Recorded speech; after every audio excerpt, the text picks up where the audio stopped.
Well, hello everyone. Welcome to Real Brave Live. Hello.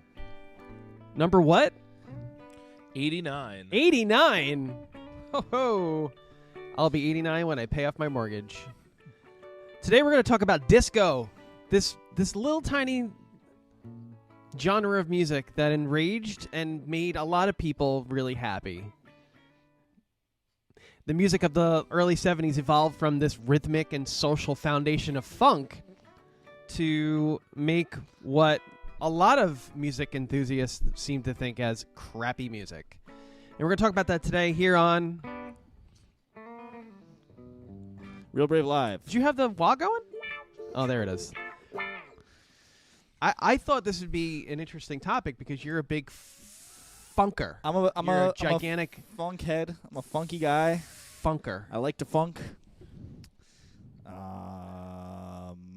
Question for you. Yeah. Who wants the funk?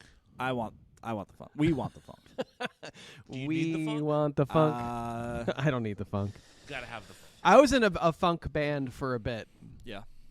in the early 2000s, and it didn't go over anywhere. Well, by that point, funk had died. Yeah. Yes. George Clinton would beg to differ. Well, George Clinton is actually going to be at.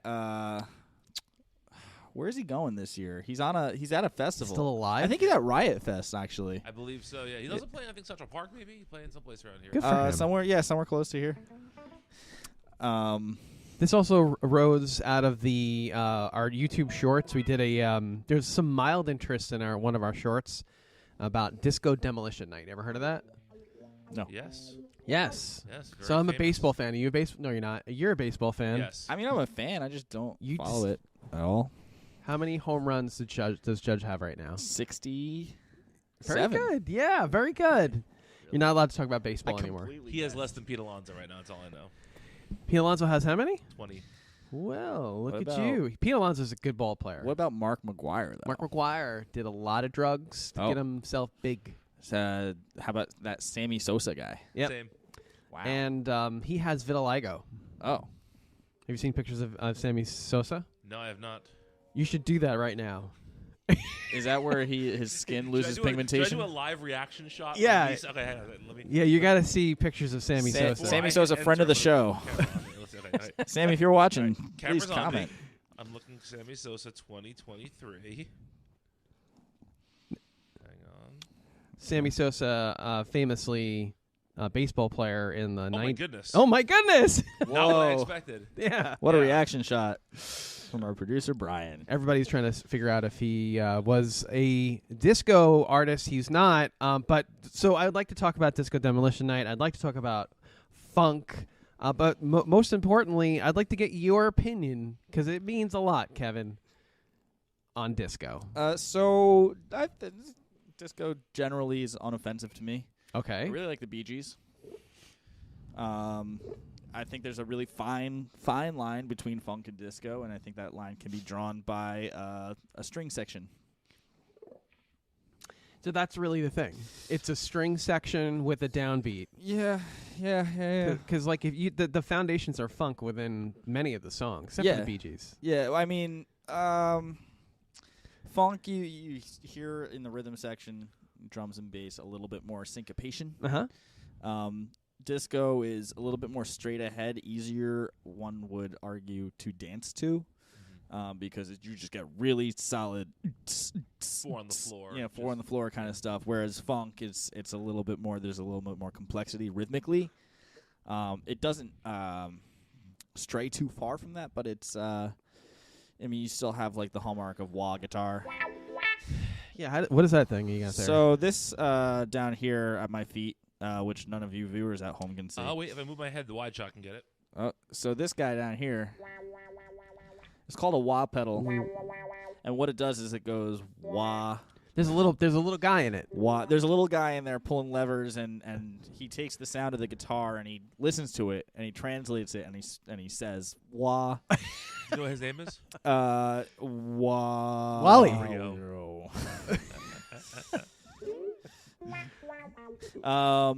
That's it. There it is. What it does is so it limits on both ends, the bottom end and the top end, depending on where your foot is in position on the pedal. If it's leaned back on the pedal, then it's limiting the high end treble sounds.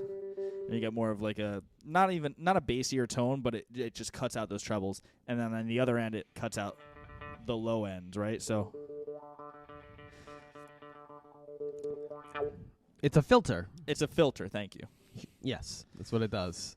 And And it's a wah filter. It filters out the high and low pass end. filter. Yes, essentially. thank you. Famous wah pedal riffs. Please. Eh. Yeah. Or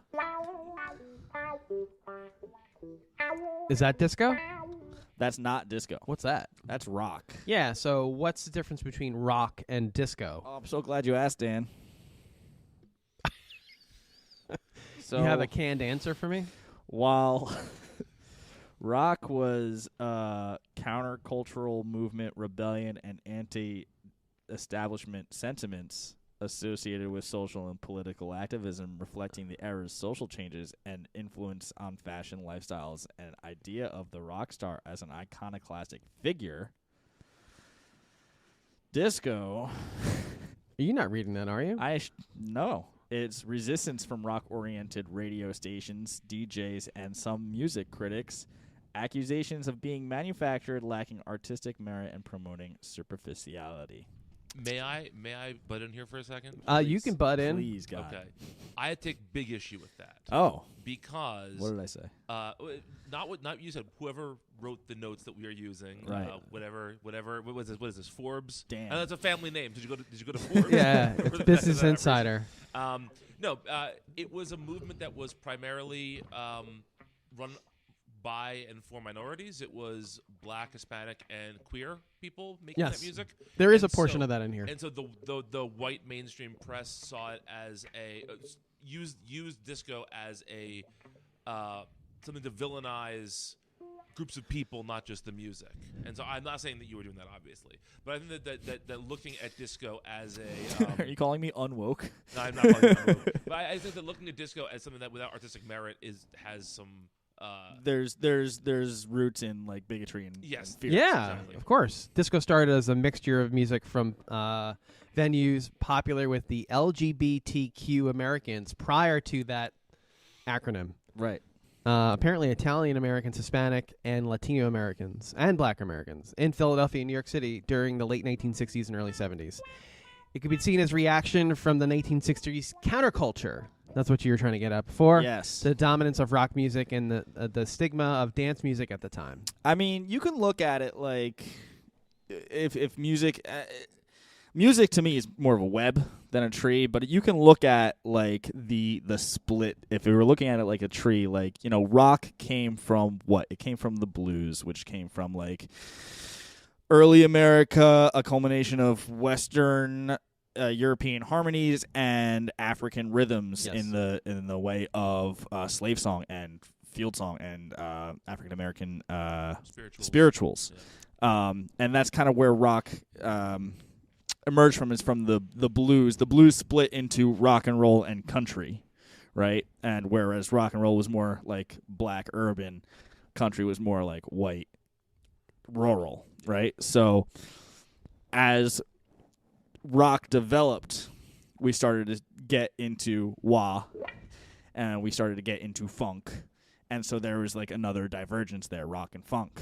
And George Clinton, Parliament Funkadelic, was like right in the middle of those two, right? But like James Brown really took it funk, and funk went more R&B, urban, black than rock did. But then funk split. And then you got like mainline funk and then disco, right? So disco it comes from funk, which comes from rock, which comes from blues. But if you follow those trajectories, you find, you know, rock continued on into what we know today. Like, you know, it went classic rock, metal, hair metal, and then got crushed by grunge, and then alternative, and then somehow Imagine Dragons. And then funk, disco became dance music, became your Madonna, became just pop. You know, it was something that was. I mean, there's a little bit of merit to that. It presented a marked departure from guitar-driven political expression. Right, and it leaned more into marketability and it was like a free not only just a free spirit, but it was an expression of joy and escape from all the nonsense that Sure. people were going through during that time. Sure, yeah. Speaking of mainlining, Yeah. that's where the two separate different drug cultures came in. Yep. You like that, right? Yeah, that's good. I'm getting good at those. That's these are this is Dan's dark days, by the way. If this was a VH1 documentary. Speaking of mainlining, this guy. Drugs played, obviously a huge role in a lot of different types for of both sides. It was different. Yeah, I much mean, different. the disco eventually became synonymous with was it Studio 54 Yep. and cocaine. The cane, Cocaine. the Hurricanes. Cocaine, which is a drug derived from the coca leaf. Sure. Oh wait, Do you know what the first disco songs were in the early 70s? So I've done a little bit of research on this, and I can't get an obvious answer. I think it's probably hard to come up with like what the first one is. Well, because- successful. First successful one? Yeah, I yeah. don't know. First song's Soul Mukasa. Makossa is the first discotheque record. Discotheque meaning that's the place where this is Right. you're kind of dancing at. It came out of like the World War II era where people were going to we're gonna go to the discotheque, see? We're gonna have some cigarettes and some whiskey, see? And you're gonna come with me, see? And we're gonna have a good time. Oh yeah. Yeah, That that's commercial- it. That commercial on YouTube is truly the first disco track. Oh, this is a ad from UPS, and I just want to say real quick to all of our fans, and because we're very influential, we have dozens of followers now. At least. UPS is the worst way to ship any item. Yeah, well, if you get sucked into the Ponzi scheme of insurance. Oh, I'm so glad I got the insurance because they broke both of our packages. We'll recoup money from one of them because we didn't immediately throw away the box that was crushed. We're standing in the airport, and I call to find out the status of our delivery, which is late. And I'm standing there like this. Kevin doesn't hear anything, and all of a sudden you hear me say, "So, what did I say?" So when you say crushed, man, Yeah. And then there's a picture. He sends, I'm going to send you a picture. It's just like, but inside it was okay, except for the lights. The lights are a little rough. so we have stage lights, and they broke. Yeah. I mean, the lights work, but like the casing, the body of it. Yeah. Anyway, we digress. Soul Mukasa. It's got that funk thing Like going it's- on. Yeah, I would just to my ear this sounds funkier than disco Yeah. ear. But generally, Rock the Boat by the Hughes Corporation is considered to be the first true disco hit. Don't rock the boat, baby. Don't rock Rock the the boat. I mean, yeah, I would call that funk. Wait, before we move on to rock the boat, is there? It's got to be strings. That's what defines it. There it is. That's but horns. Those are funk stings. And that's all syncopated.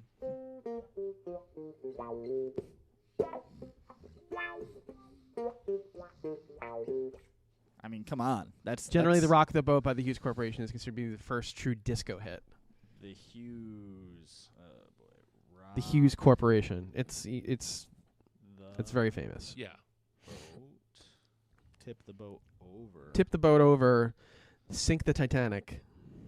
Oh, I thought it was Hughes, like Langston. But it's like hue like color, HUE. Yes. Okay. We have hold music. Oh, there we go. I don't know if we can hear this at home. We can't. No, we can't, and that's a good thing, legally speaking. It's like but like to know where.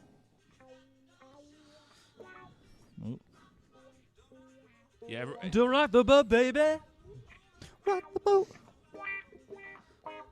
It's interesting because this to me does not sound like funk at all. I mean, obviously there are elements that are the same, but it doesn't really sound like funk, right? Like that last song sounded like a funk track. Yeah. This doesn't really. This sounds much more like sort of AM radio. So we could talk about also funk having a closer root to the blues, tonally speaking, right? The last one we listened to was a G dominant 9, right? And that gives us as the content of like what key we're in, which G blues. This is a nice happy E flat major. Don't rock the boat, baby, rock the boat. Don't tip the boat over, rock the boat. And then it's a little bit more conventional diatonic harmony. Yeah, right. Thanks for that analysis, Kevin. You're welcome. Thanks for that analysis. But you could say that is more of a characteristic of disco, is that it's, I mean, not always in a major key, but like in a diatonic key, major or minor. Whereas funk leans more heavily on the blues, which is like neither this nor that. Right. Yeah. We could say that that's a blues lick right there, and that's minor third, major third, right? Well, the emergence of disco, rock versus disco in the 70s, didn't have much impact on sales for rock artists because of the top 10 artists that sold the most records. ABBA came in at number 6. Okay. And the rest of them are just rock. I mean, they're rock records. And I don't know if I'd necessarily call ABBA disco. There's obviously disco elements to ABBA. Bee Gees. I'm sorry, the Bee Gees, Bee too. Gees, okay. Bee Gees at number 9. Okay. I would argue that ABBA is very disco-y. They are like... Well, listen to there's a lot of ABBA songs that aren't disco songs. Listen to Waterloo, that's not a disco song in the slightest. Or, I mean, Dancing Queen obviously is a big disco song, but I don't know. I think maybe what I'm trying to say is maybe they transcend disco. Maybe they're not just a disco band. They're bigger than a disco band. Yeah, okay. Yeah. They've got their feet in multiple right, camps. The Bee Gees, too. My favorite Bee Gees songs are from the 60s. They're before they went. Yeah. I'm more of To Love Somebody. That's a great song. Right. Right. So I don't understand how the perceived shallowness of disco is something that actually stuck. Because the musicianship, it's terrific. If you compare that against some of the hip hop that's out today, that's been made in on a laptop. A laptop. It's like bing bing bing bing. Well, so a lot of where hip hop is today came from. Well, where it came from is sampling funk tracks, right? So funk split off into disco and hip hop. Mm-hmm. Where it is today, it's a little bit more electronic. Beats are made, kind of in mass, and people can just buy beats and use them. You know what I mean? Yeah, where we're going in as far as music creation is concerned, nobody knows. But here's one. Hit this. Did you get to see our YouTube short on Disco Demolition Day? No. You're not following it? I am following it. How dare you? Worked very hard on it. Other songs, George McRae, Rock Your Baby, was a massive international hit. That was another song you can argue as one of the first. Wait, what is Demolition Day? So I think it's 1979. Yeah. Maybe? So it was whenever it was a DJ in Chicago that was a prominent rock DJ had organized Disco Demolition Night between two games of a White Sox doubleheader, and he was collecting disco records on the field and blew them up. Wow.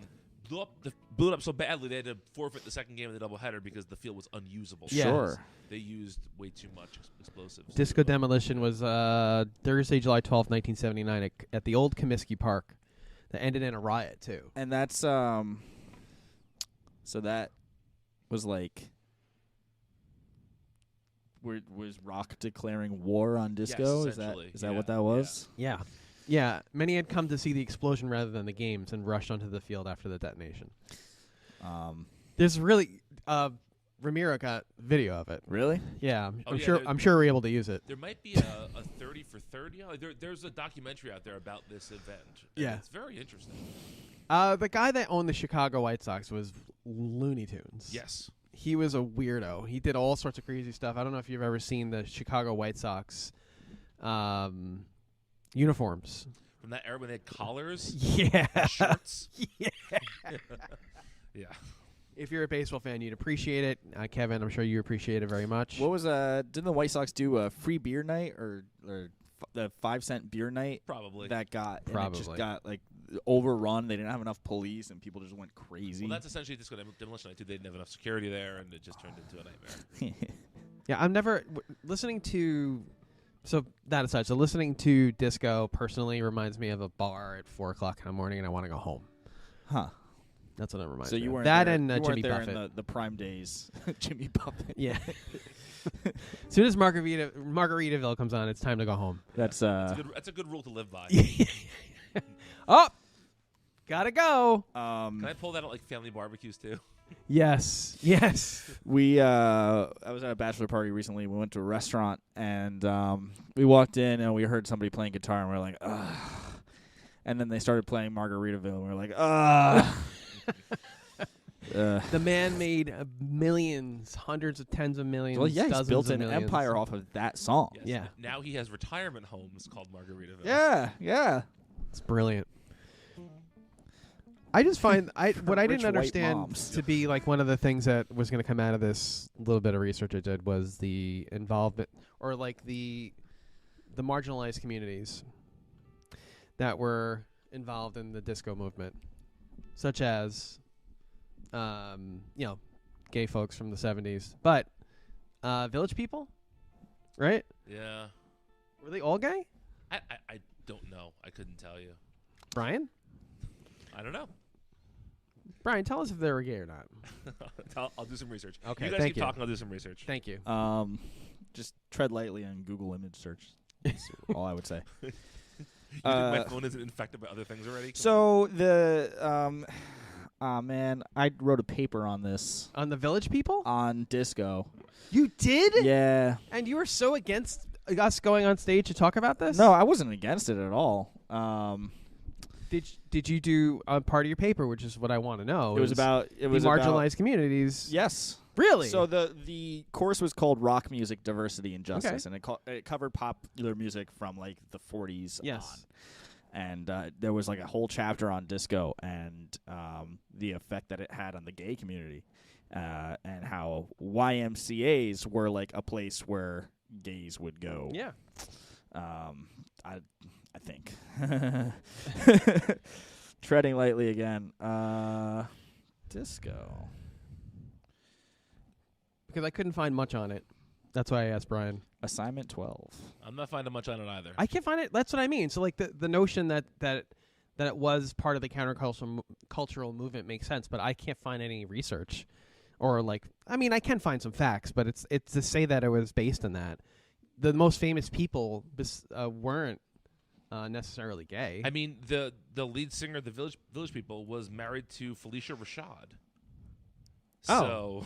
So at least one member of the Village People was not gay. Right. Was he the construction worker? No, he was the Police officer. I believe he was the police He officer. was the police officer. Yeah. Let's see. Hey guys, Sorry. I what's our believe he shtick was- gonna be? He was the naval officer or police officer. They would go back and forth. Oh, It okay. was, I didn't know that. Yeah, neither did I. But the second. Now, does that violate the Stolen Valor Act, where one cannot dress up as a law enforcement or armed service member? Because I can't believe you're asking me this question. Yep. Seriously, I believe as long as it's on stage, you're okay. Like it's a crazy question to be asked. Of all the things that I'd be asked in the podcast, do the Village People violate the Stolen Valor principle or whatever? That's well, I mean, because look, our armed service members and our our military members, they deserve. If I'm sure it falls under some sort of gray area under the. any excuse to play that theme song. Your Honor. It appears as though. What? Who is this character? I don't know. This is The lawyer Law from the and Order 1950s. Cockney. Oh, it's a 50s guy. Yeah. See? Yeah. Listen, see. Viewer, what do you think? Did the village people break the law by dressing up as armed service members? I would say that it falls in the same category as like if you were in a play and you were playing a police officer, or if you were a stripper, and you come to a bachelorette party. Was and one say, of the guys that was in the Village People a stripper? uh, Dressed as a stripper? Brian? I don't believe Brian? so. I don't believe so. Brian's the authority on the Village People, having been to many shows.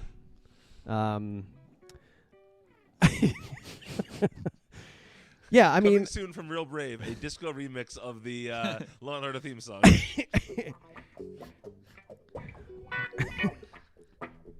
I got Actually, nothing. there's a lot of cop shows that used funk music in there. Absolutely, Like yeah. that was Oh, a yeah. hallmark. Yeah.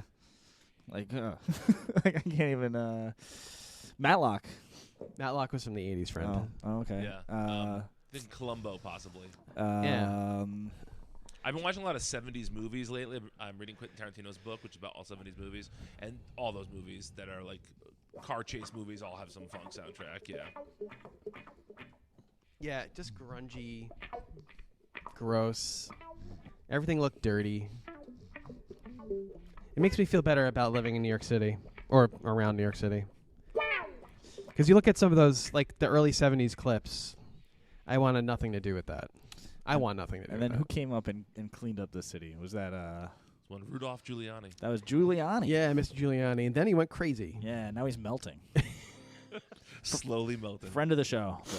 Big friend of the show. Thanks wish for him your well. support, Rudy. So the conclusion of this, folks. Well, let me ask you guys a Yes. question here. So, I think with some genres that go through these brief spells of popularity, Yeah. they sort of disappear right after a while. But their influence, I think, carries on through other music. Do you hear disco on the radio today? Like, do you hear the influence of disco still working its way through pop music, or has it somewhat dissipated? Obviously, for a while there, you were. I mean, the Rolling Stones, Kiss, all these rock bands, Rod Stewart had disco hits. Oh, right? yeah. But after that, like, are you still hearing the echoes of disco in modern music? Yes, because it made a comeback recently. Bruno Mars, I feel like, has Yeah. some disco elements. Especially with Gaga? his new side project with, what's his name? Lady Gaga, for sure, yeah. Lady Goo Goo Gaga. Goo Goo Gaga. It's one of my friends. Friend of the show, Friend of the Goo Goo show. Gaga. Thanks for watching. New Jersey native. Really? Yeah. believe so. I might just be confused because she was on The Sopranos. I might just be confusing. She's definitely a New Yorker, Okay. I think. Well, she was on The Sopranos, so she's an honorary New Jerseyan. She was on The Sopranos? She was. They shot a scene from an episode of The Sopranos at my cousin's house. Wow. My mom met James Gandolfini. Oh, really? Yeah. That's my impression. That's your Gandolfini impression? Yeah. Carmela, I said no pulp. I like Says when pulp. it has some pulp. Yeah, I mean, it made it somewhat of a like in the early 2020s, mid 2020s, made like somewhat of a comeback with some of these artists. But I mean, I don't know. You can't redo that. Can't make it any better. It is what it is, as far as I'm concerned. But the Yeah. musicianship was good. Like you can't argue that. Their arranging and producing was actually Yeah. really good too. Yeah. Do I like it? No. But why would you? do you like it? Nah, not really. Not really, right? The The Bee Gees, very irritable. I brought my Great bass out. songwriters, though, right? Oh, amazing songwriters. But Yes. the songs, I mean, I mean the way that they came across. Disco kind of saw the proliferation of That makes me very nervous. songs being written by people other than the performers. You know what I mean? What are we doing, Kevin? But that was happening back in Tin Pan Alley in the 50s too. That's not. Yeah. Yeah. Yes. Yes. Tin Pan Alley, jazz standards, songs that are written by the performers. But yeah. even like in the 60s, you look at people like Neil Diamond and Carole King and Carol Bayer Sager, these songwriters that were writing hits for lots of people. Yeah, but like a proliferation then after that and onward of like, okay, here's the pretty face we're going to put on this new record. And here's the team of songwriters. You Right, know what I right. mean? This is a bass guitar. Oh, what is a bass guitar? It's like a big guitar. With thicker strings. How many strings does it have? 4 strings. And what else does it do, Kevin? It goes. So there's different ways to play a bass guitar. Yeah, I know it's really loud.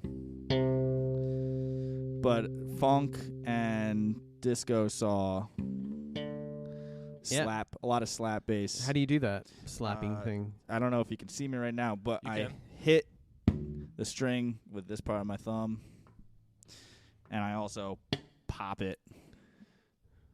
Pop it, smack it, flip it. You remember that game? Look at that. That's funk. That's funk. This is also funk.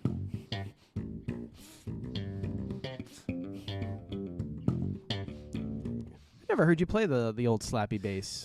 This would be like funk or disco.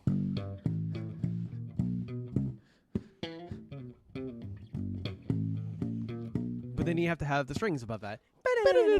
Yeah. Yeah. But bass is a very rhythmic instrument, you know? Even going back to like the stand-up bass of jazz ensembles, it's like it was on the one.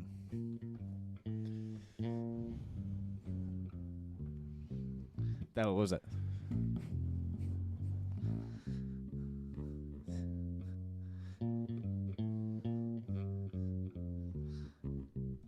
Jungle Boogie. Nice. That was not jazz, but it was walking jazz bass. 2, 3, 4, 1, 2, 3, 4, 1, 2. Really, really like locked in where the beat was, along with the drums. Hi hat on 2 and 4. Yep. And as you know, music evolved, and as the instrument evolved, and people who played it evolved, you know, it became more so. Like I look at the bass as if it's like it's the middleman between, you know, the harmony and the rhythm. It's like a guitar with a drum set, you know. And when you get to funk, and you get to disco, it becomes such like a critical role in the ensemble. The band Wolfpack. They are a current band and funk revivalists to boot. With the bass player Joe Dart, incredible bass player. I saw him a couple of times now, and he's just like he's got such a. He's one of those basses that plays like this, right? Yeah. Well, I mean, a lot of basses play like this, but Yeah. like he you can like he's gonna have neck problems because of like how Right, aggressively right. he's playing along with. But man, can that guy play? Joe Dot. So it's come full circle, even in the past couple of years. Dua Lipa, my goodness. Don't Start Now. But they brought in all these kind of like elements of the 70s era. Disco, Lady Gaga, Doja Cat, Yeah, Doja Cat. all that stuff. What is your... I this is my opinion, but what do you think is going to happen in the future? Do you think we're going to see a reemergence again of the disco? As long as people like to dance, yeah. Yep. Probably. I think we're going to have an AI infused world Oh, sure. where you're going to have Donna Summer singing whatever it is, but just her voice over like something else that was created in the current day. And it's going to be just this amalgamation of different genres, hip-hop and all that. It's just going to all come together to be this giant thing. But it's all going to be computers and no more human beings. The end. I believe that. Yeah. Sure. It's definitely, it would be cheaper Yeah. for producers to just have I mean, to be fair, like, with what you're saying, I don't disagree with you either. I think we're going to see some more stuff like that. But that was already happening with mashup culture. It Mhm. was just taking humans to do it. right. Right. That's just eliminating the humans from the equation. But they're going to take it's a step forward from the mixtape culture, which is going to be you're going to take the music that was done in the past, just like that thing I showed you with the Beatles. yeah. You're going to take an existing song, you're going to put it on a new song, or maybe an existing song. You're going to smash them together. It's going to sound like a new thing because nobody's ever heard it before, and that's it. It's scary. I mean, to me, it's scary. You ever see the Arnold Schwarzenegger Wizard of Oz thing? No. They superimposed his face on I- Dorothy, and he was singing "Somewhere Over the Rainbow." Oh yeah, I've seen that. Really painful to Well, look there's at. like whole- over the rainbow. So painful to look Yeah. at. Yeah, I don't know, man. Like, if music is a vehicle for human expression, then we lose something when AI starts doing it, for sure. Well, it's just a matter of time before man becomes machine. I would like to see AI write anything close to anything Radiohead has written. You know what I mean? And it probably could with like. It's Creep. going to. It's going to be better. I don't I don't know if it'll be better. It's going to be better. It'll be. It's going to be created by people that know how to write code in the way that it learns, and that's when we get.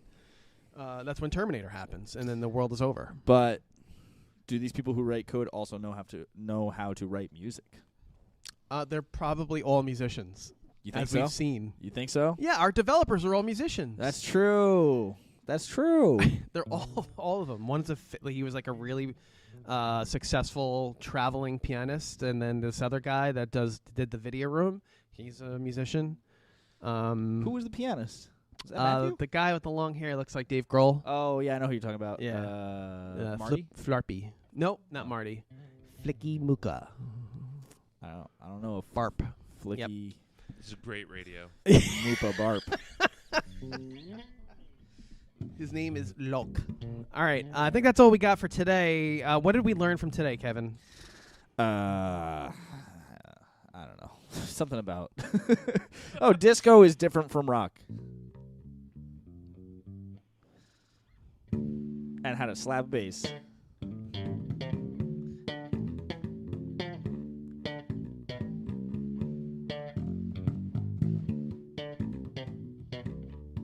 Anyway, Real Brave is a music school online. You can, if you like something like this, which you probably don't, you could probably go online and check out Real Brave for wonderful online music instruction where you can learn disco and bass just like that from people that know how to do things. And this is just two or three or four guys in a room talking about music in the only way we know how, which is dissecting it and getting the facts wrong.